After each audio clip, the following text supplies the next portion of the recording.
I'm David Goldstein, Senior Fellow at Civic Ventures. I'm Paul Constant, and I'm a writer at Civic Ventures.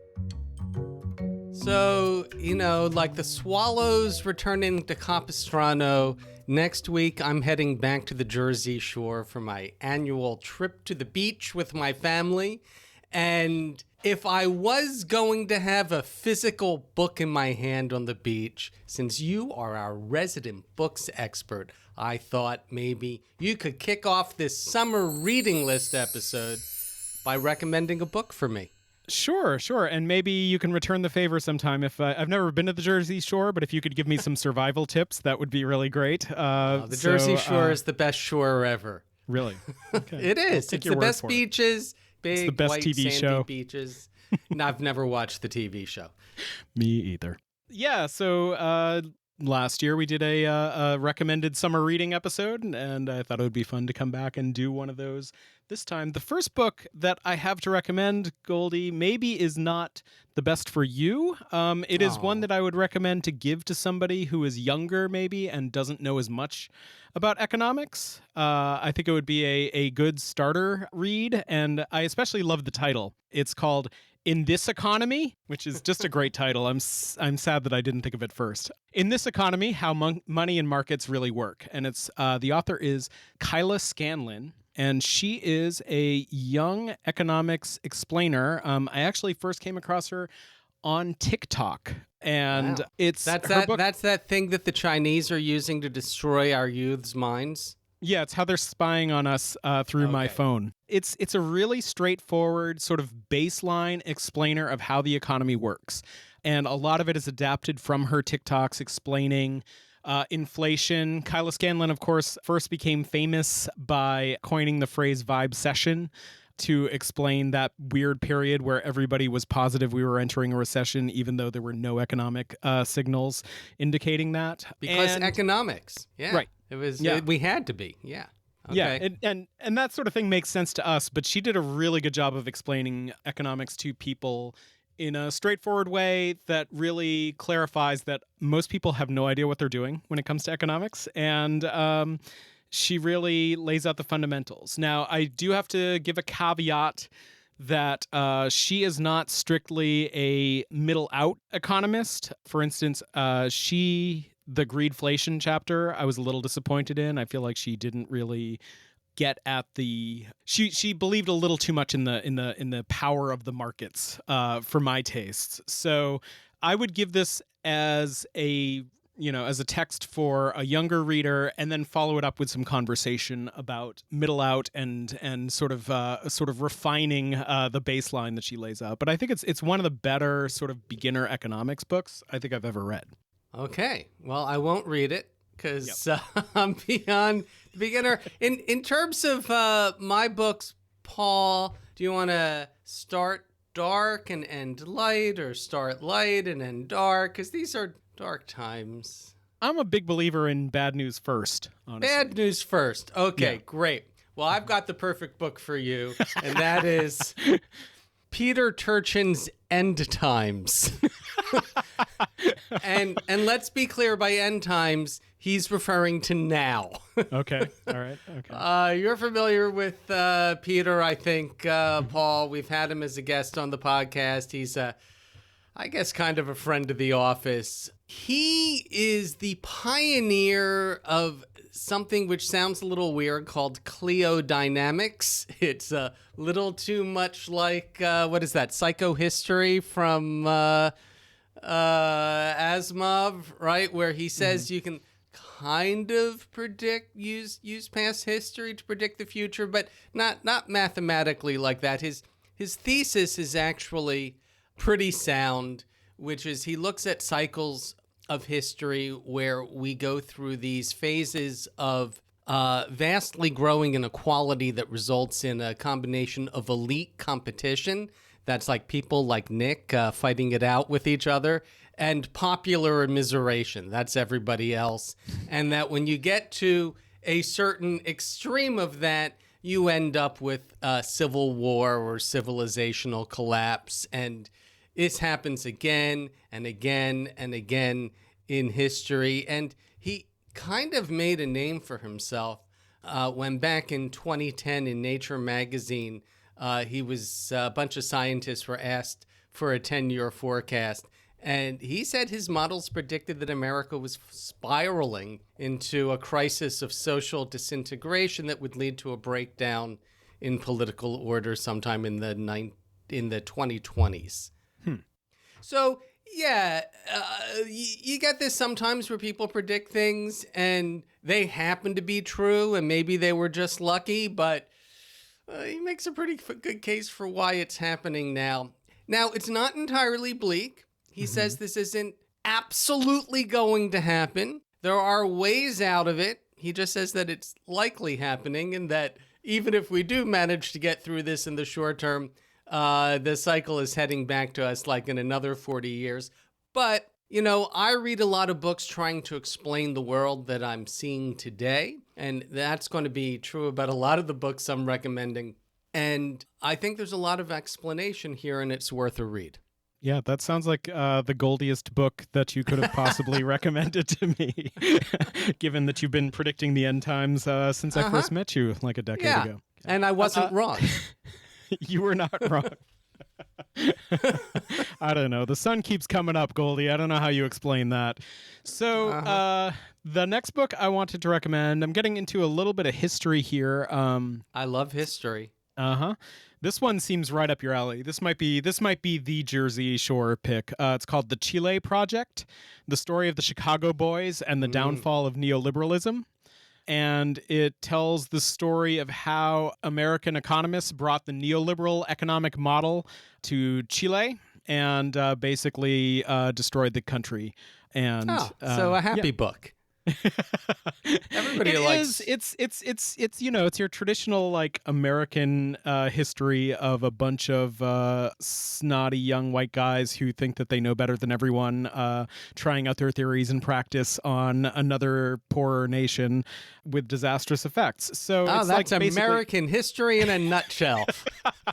It is, but it's a really interesting case study from this distance, and I have several friends from Chile now, and they're doing okay. So there's, it's not like they completely destroyed the country, but anyway, it's a good book about how economists all have these theories, and then when they put them into practice, even though they don't work, they still keep on believing them, which is a recurring theme on this here podcast. I think. It's almost as if orthodox economics is a religion.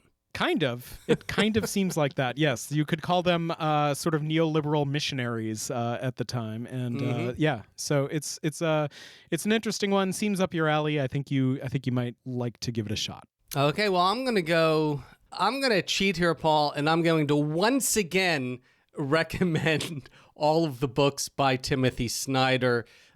He's a historian, an expert on Russia, on Putin, on Ukraine. His books on tyranny and the road to unfreedom are really important to understand a lot of the stuff we're going through right now. But I'm going to specifically recommend a book of his that I did read this year, which is his little book, Our Malady, which is, I guess, the best way to describe it. It's a meditation on his own experience of near fatal illness in 2019, his really tragic misdiagnosis, his almost death, his struggle to get the proper care and recovery, and importantly, from this personal perspective, what it reveals about the problems in our own for-profit healthcare system and how nobody is really free without access to high-quality, affordable health care. He's a really insightful commentator and a beautiful writer, and this is a very personal story that he uses towards, I think, a positive effect, which is to try to educate us about how much better our healthcare system could be and why it's so important, not just to our health, but again, to our freedom. And again, it's a short little book. As we've talked about before, mostly I listen to books. I don't read books. anymore. Audiobooks are reading, I think. It's 2024. We can all agree I on think that. Socrates would agree. Yeah. Since he never wrote anything down. It's only about 3 hours long. So a short little book that I think everybody should give a listen to. Wow, I might have mentioned this when you recommended Snyder's books last year, but I did an event with him for the comic book version of On Tyranny. It came out during the pandemic, so it was like a Zoom book launch. And he was such a smart writer, and I really enjoy all of his books. I also enjoy the comic book version of On Tyranny. If you find that, I recommend it. But I hadn't actually heard of this one, so good job, Goldie. This is you could be a bookseller. That's a great recommendation. I didn't even know this book existed. So there you go. I've finally done something meaningful in my life. You introduced me to a book. So, continuing my history trend, I want to talk about Daniel Susskind's Growth, A History and a Reckoning. And what this is it's a history of the economic idea of growth and how economic growth has sort of been a guiding principle since it was first imagined, and how we are kind of running up against the limitations of that idea. Like he says in the book, we cannot have infinite growth on a finite planet, which makes sense, right? And so I think it's just really interesting to sort of follow this idea from its inception to its boom days back in the trickle down 80s when we thought we could just grow and grow and grow forever, to the current moment where we're seeing the in climate change, we're seeing the repercussions of that theory. I really like a book that follows an idea, because ideas change, even though the central idea is, economic growth spurs more economic growth and et cetera. And the way people react to it changes, and the idea itself changes as people react to it. And it's just a really sort of interesting biography of a single economic theory. It's interesting, Paul, because there's a couple critiques of growth that I keep seeing in the various stuff I'm reading, both books and articles and so forth. There is the anti-growth crowd, and maybe that's where this is coming from, that the idea that we should have more of a stasis than growth and learn to be happy with that. And in that case, it's a lot of, you need to correct the distributional issues. I think on the distribution side, there's another critique which I find really appealing, and that is that promise of growth, that both parties, like, all we need to do is grow the economy and that fixes everything. That's the old "a rising tide lifts all boats," that it's okay if inequality keeps increasing as long as everybody does better. Growth has been used as it's been the opiate of the masses, one might say, over the past 50, 60, 70 years. And it's just not true. It's the way we avoid addressing distributional conflicts. And at some point, we're going to need to address those conflicts head on, instead of just saying, "Hey, look over there, growth." Exactly. It's not that all growth is bad, but it's kind of like that, that BuzzFeed era sort of hate clicks or clicks philosophy. And we were for many years sort of operating under the idea that all growth is good growth, and that it's not the case. And so, so as we're sort of figuring out the limitations of that, it's interesting to look back and see how the idea has evolved over the years. Yep. Okay. So are we ready for speaking of growth? Getting on to one of my pet topics, which you're well familiar with, Paul. Okay. I am going to recommend the book Empty Planet by Darrell Bricker and John Ibbotson. Okay. And it gets to something that has been fascinating me for a very long time, and that is all of the demographic projections suggest that global population growth is going to peak sometime this century, sometime between 2060 and the end of the century. And that obviously fertility rates have already fallen below replacement throughout all of the developed world. And the only thing the only thing keeping the population from declining in the U.S. is immigration. And in I don't know if I saw a study recently, Paul, that in about 15 states in the U.S., death rates are already exceeding birth rates. Yeah, So it's not just that people are leaving these states, it's that fertility rates are so low, their populations may or may not be declining depending on in-migration. But that's already happening in the U.S. And in places like China and Japan and South Korea, the fertility rate is so low that their populations are going to collapse. And the thing that I find interesting, this book really lays it out, the reasons why it is really inevitable, how efforts in other countries to kind of reverse this do not show any results, any meaningful results. And on the one hand, this is a good thing in that, we have an overpopulated planet and we can't continue to grow forever because, yes, it's a finite planet. So, the best way to address a lot of these problems is by having fewer people. On the other hand, I don't know any other way to say it, but this is the end of capitalism. The end of the capitalist era as we know it, because it is predicated on endless exponential growth. And to be clear, some of that comes from productivity growth, but most of it comes from population growth. And if you don't have the guaranteed promise of a bigger world in the future to sell into, it doesn't make as much sense to invest your capital in expanding production. Yeah. Okay. This is something I think about a lot because you have right-wing cranks like Elon Musk who are calling for, families to have more babies and so on because they see this as catastrophic. Also, maybe it's a little self-justifying for the 27 kids he's had out of wedlock. Yeah. I'm only exaggerating a little, right? It's like 14. I think so, yeah. Last count, I don't know. He keeps dropping surprise babies, so it's Do they name them anymore? Or are they all just numbers? I think it's a randomized, a website that does random numbers and letters. It's a password generator. But it just I've never been able to get exercised about this because it seems like, again, not all growth is good growth, and it seems like if the population is not increasing at huge levels, then you can start to focus on increasing the quality of those lives that exist. Now, that might be asking a lot of society, given the last 2,000 years, but it does seem like a worthy goal, and it seems like something that we can start to address moving forward. Well, goal or not, it doesn't matter. It's happening. That's the point of this book. It is happening. That this hockey stick of the past.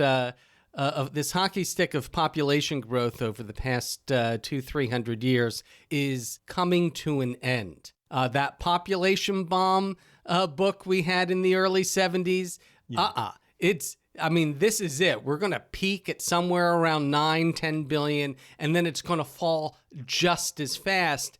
And whether you think that's good or bad isn't really the issue that interests me. It's, my God, plan for it. This is like climate change. We knew climate change was happening and we just looked the other way. And now it's 100 degrees every day on the East Coast in the summer. And we know this is happening. This is going to happen. And we're just running the economy like we always run it with the same expectations. We're doing no planning for this, and it is coming. That's a really interesting one. I think I might have to check that out because this is something I've been thinking about for a long time, and I've not been able to sort of wrap my head around the issue. So.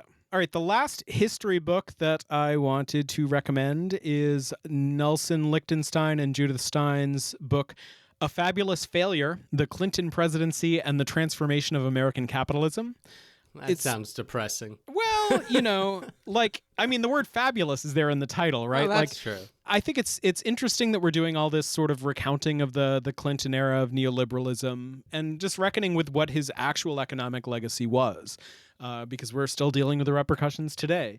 And so, yeah, it's not a dismal, monstrous book about how Clinton ruined everybody, right? It's like they accentuate the word fabulous throughout the book in that it was, for a very brief time, the Clinton economy seemed to be working and paving the way forward for, the 21st century and the end of history and all that, and so I think it's useful that we are digging into this, what his actual legacy is, what his elevation of Larry Summers as a great economic thinker means for the economy today. And this is a thoughtful and funny and not apocalyptic history that tries to reckon with his economic legacy. And I think that's super interesting, and this is a valuable addition to that discussion. Okay. Well, I don't know. Should I stick with history or should we go straight to economics now, Paul? Well, I've got some economic policy books coming up, so yeah, you can adjust. I'll just mention briefly. One of my favorite podcasts. We're allowed to do that. Like tell what other podcasts we listen to. 99% Invisible has been doing a series this year on Robert Caro's The Power Broker. It is an amazing listen. It's really fun. And I listened to the book, all 66 hours of it. Wow. Which, if you're an Audible subscriber, is a great deal because it's all available on one credit. Oh, wow. That's amazing. Yeah. Whereas the Johnson, but the LBJ books are broken up into parts. So it's a much more expensive read. It is amazing. And also really important to understand how, our urban life is structured based on the ideas and of one man, and how important power is, which is something that is left out of economics. But I'm not I mean, again, I would just mention that one. But if you want to get to economics straight up, the best economics book I've read this year is Joseph Stiglitz' The Road to Freedom. So there you have, that's kind of positive. He lays out a positive vision at the end of the book. I think what's really exciting to read in the book is here is a Nobel Prize winning economist who really spends the first third or more of the book just laying an axe to orthodox economics, just going through one part of it after another and explaining why it misleads you and why it's not really true. And and he does it in such a clear and concise manner. If you want to know what's wrong with economics and what might be a little more right in the way of understanding it, definitely I recommend this book. Yeah, I have not read the book yet, but I did love your and Nick's conversation with him back in this podcast feed a couple weeks back. Mm-hmm. It was really, really enjoyed that conversation. Well, moving into the policy side of things, I am going to ruin this name, but Teresa Ghilarducci, I think that might be right. Her book, Work, Retire, Repeat, The Uncertainty of Retirement in the New Economy, is a book about how, 401ks might not be enough for the vast majority of Americans and how they aren't even putting enough in those 401ks to begin with. And it takes sort of a global lens looking at retirement, starting with the riots a few years back in France when they tried to raise the retirement age. So it's just a sort of an overview of where we are, in the great experiment of a society that can retire, and how that's not working out for a lot of Americans. It's from University of Chicago Press earlier this year, so it's a little more on the technical side. It's not, I would say, like a airport bestseller sort of a book. It's more interested in the policy and history, and it's more technical, but it's an important conversation. Do you have an airport bestseller that you might recommend for me? Because I'll be in an airport later this week. Oh dear, an airport bestseller that I would recommend for you. Gee. I think the last time I bought a book in an airport bookstore was probably Guns, Germs, and Steel. It's been a long time.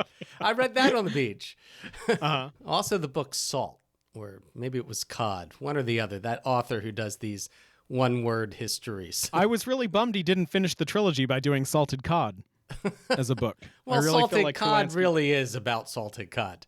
Yeah. You put me on the spot here, Goldie. Jeez, what good are you? I know. I can't come up Are with there no good airport bestsellers? Are they all crap? Is that what it is? No, there are always some worthwhile. It's like popular music, right? There's there's a lot of garbage, and then you'll come across something that really speaks to you. Well, but what I find is with popular music is there's a lot of garbage, and then 20 years later, the good stuff is still being played, and then I can listen to it. Yeah.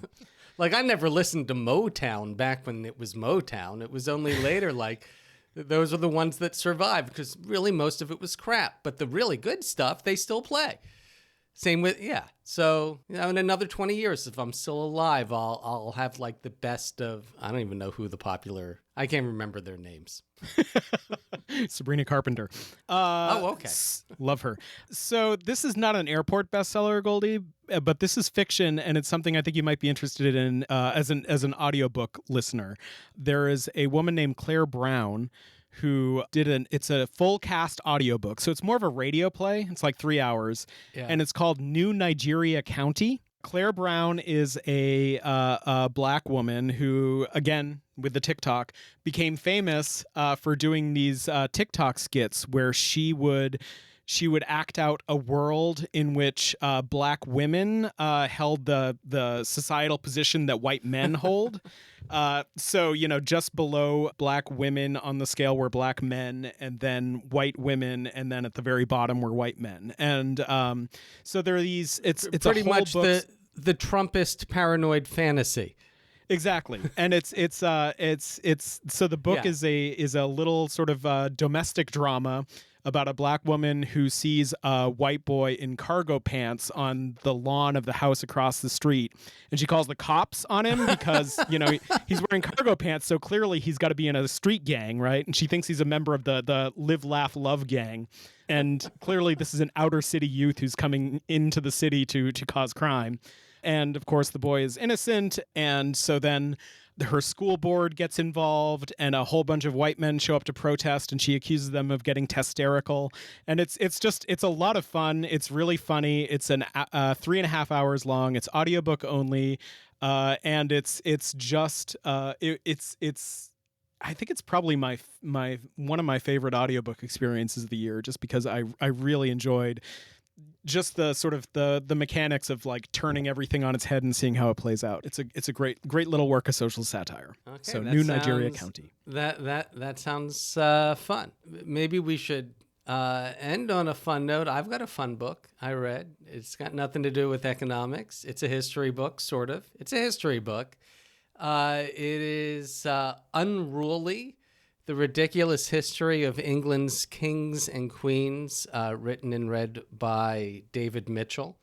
I've read that one. Have you? I listened to that one. Yeah, I really enjoyed it's fun. That that's one I would definitely recommend as an audiobook because he does such a great job delivering it.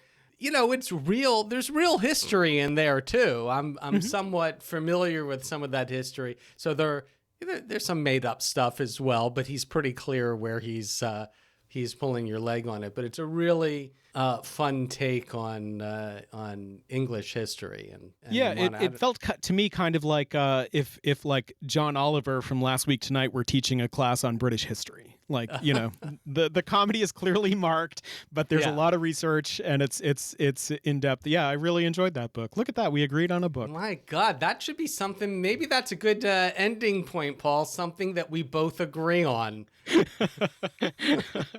If you only take out one book from this episode, no. It's this ridiculous little history book. Thank you for listening to our economics podcast. I mean, if we did a podcast on the monarchy, I think we could keep calling it Pitchfork something. Pitchfork monarchists. What? Just a pitchfork world. Yeah. I'm just a pitchfork girl living in a pitchfork world. Did I just date myself in terms of a popular song reference? No, she's doing a farewell tour right now, so it's... Oh, no, wait, that's Madonna, not Cyndi Lauper. I'm sorry. Oh, my God. Yeah, that is... Madonna's Material World, right? Yeah. She's on tour. Yeah, she's totally on tour. Anyway. Wow. Well, there you go, Paul. We can end on a book that we both agree on. We finally agree on something. Yeah. It's a historic day. Mark this down for the history books. Maybe someday somebody will write a history book about us agreeing on a history book. In any Maybe we're case, in the end of history. If you trust our recommendations at all, and you really should trust Paul's because he recommends books for a living or has for many years. Worked in a bookstore. Worked in several bookstores? It's true. Worked in several bookstores. I worked in bookstores for 12 years, and then I was one of the last professional book reviewers in the United States for 8 years. So and you write about books or just bookstores for the Seattle Times? I write about books and bookstores for the Seattle Times, even currently. Yes, I have a monthly column where I write about different Seattle area bookstores. It's been going for more than 5 years now. We have so many bookstores in Seattle. So if you trust Paul's recommendations or even mine, of course, there will be links to all of our recommendations in the show notes. If you want to tell us your favorite books, you can leave a comment for us in iTunes or Spotify or wherever you get your podcast where they allow you to leave comments. And of course, if you want to buy any of these books, you're free to go to that big online monopolist, or you can go to your favorite local bookstore. Paul, want to recommend some bookstores? Well, yeah, I mean, in Seattle, the bookstore that I worked at was Elliott Bay Book Company, but there are all sorts of amazing bookstores in Seattle. I recommend Third Place Books. Oh man, there's so many. There's Ridgecrest Books is a new one here that just opened that's really great. So, or of course, if you don't have an independent bookstore in your neck of the woods, you can also order from bookshop.org, which is where the links in the show notes will go to, which supports independent bookstores, even when you buy from an online retailer. So you have lots of options. There you go. And we hope you all enjoy your summer reading.